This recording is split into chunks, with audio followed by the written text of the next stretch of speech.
Sometimes snacking on the job leaves a mess behind. The WereCleaner. So this is a game I played on stream. It doesn't last very long, but it's also free. Free without monetization, so far as I could find. They have like merch stuff. I guess they've got plushies out now that are cute. But this was a fun free game on Steam. And it's just a cute little concept that is just long enough for a free game. And if they're ever able to bulk this out into something bigger, I'd be down for that. So the premise is it's an office cleaner who is a werewolf. And things are normally fine, but the CEO at his company has decided that everybody needs to work night shifts coming up. He's basically putting everybody into crunch, and that includes the cleaning staff, which means that the WereCleaner has to show up when he's in werewolf form.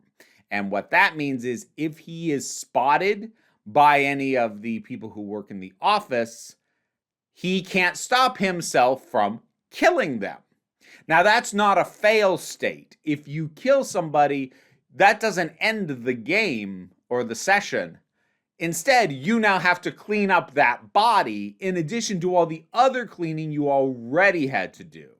Now, there are like little stickers and notices you get if you manage to get through a night without killing anybody, but it doesn't end the game.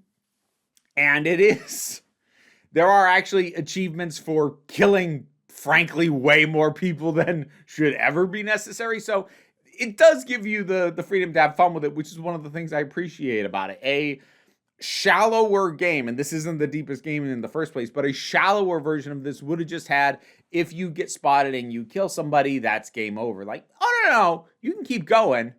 Better clean up that body real quick before another coworker comes around and spots you and you kill them too. Now you got two bodies to clean up. So there's that. And it has a cute art style, and the mechanics of the stealth work pretty well because while the characters don't have like visibility cones, it is generally like they have very limited peripheral vision. So if you're not directly in front of them, they're not going to spot you. But when they do spot you, there is a brief window. If you can get back out of their line of sight, they will be suspicious and a little bit alerted, but it won't set off the, they scream, you kill them thing. So there's that. But also if like they're at their desk or whatever, you can see a little timer. A little circular timer over their heads for how long before they get up and move.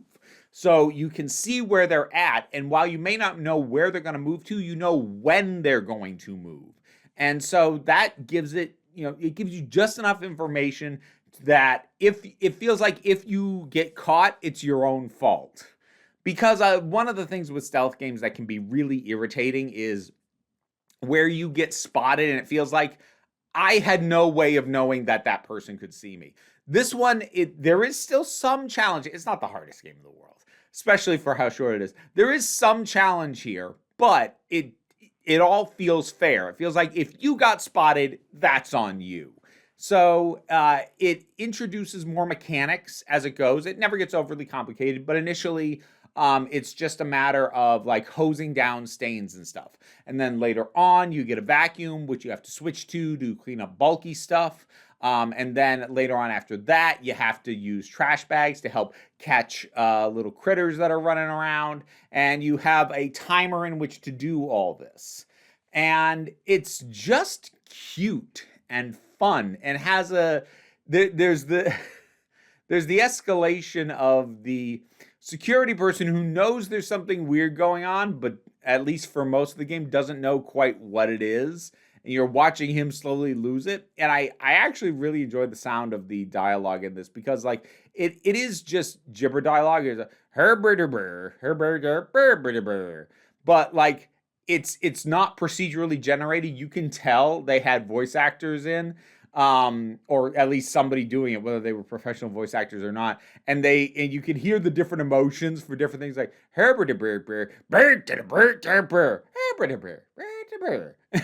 and even though it's nonsense, just hearing the different tonal inflections was fun.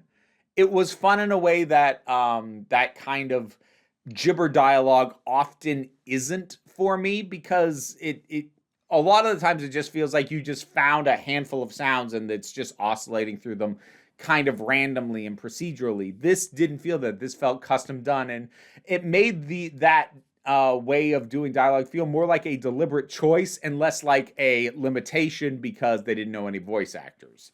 And it might still actually be that, but they're covering up the fact that it's that pretty well, which I always appreciate. You don't have to, ignore your limitations or run from them. You can embrace them in a way that just makes them not feel like limitations. And something like that does it well.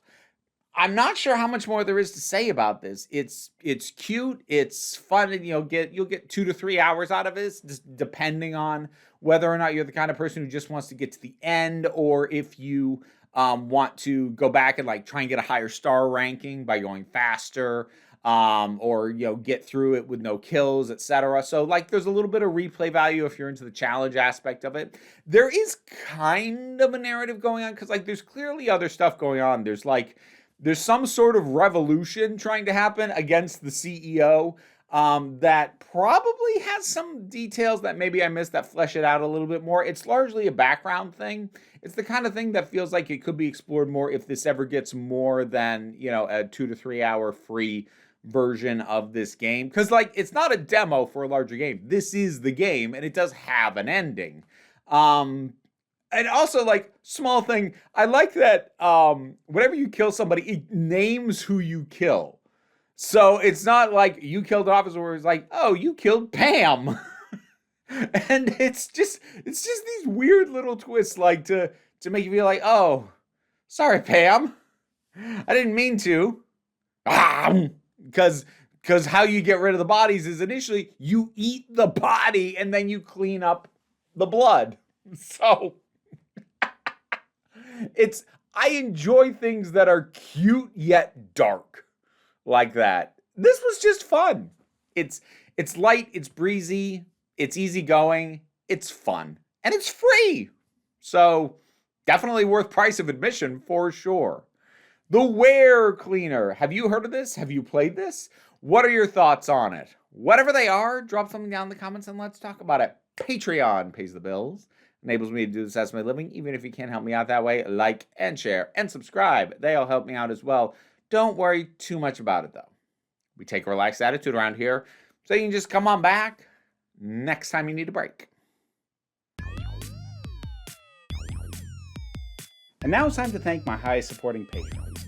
Robin Moore, Goddess Elida, Zubin Lutfula, Welsh Wrestling Geeks, Oliver B., Melissa Pedersen, Movie Turtle, Ulrich Bogdan, Loki Eris, Melinda Walters, Auntie Kate 808, Becky Sparks, Renabulax the Poodle, Tracy Scrabbit, Angry Casperl, Dave Hall, Quite Bearish, Rosalind Bennett, Adam RDL Taylor, Pal Barabajoggle, Mira G, and Sir Didymus is my favorite. You can hear me try and say your name while dealing with these guys crawling all over me by checking out the reward tiers on my Patreon. See you next time.